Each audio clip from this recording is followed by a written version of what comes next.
నువ్వు చెప్పేదంతా వినాలి కదా మేము.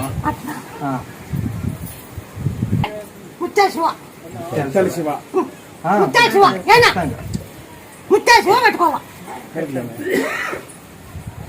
ఇవన్నీ చూడాలా అబద్ధమా నిజమా జరుగుతున్నా లేదా అని 14 రోజు నాకు ఎంత చెప్తావా? 14 రోజు వెళ్తారంటే చెప్తావా? పక్కకి తెచ్చుకో. ఇప్పుడు పోయి నేను మునిగి ఆడ ఓం నమ శివాయ ఓం నమ శివాయ ఓం నమ శివాయ ఓం నమ శివాయ ఇద్దరు నాకు ముందు తిరిగేలా ఆడనే పది చేసి ఓం నమ శివాయ ఓం నమ అని 10 చేసి ఆడే కడగ తిరిగి ఆ శ్రీలింగం కొడుతుంది.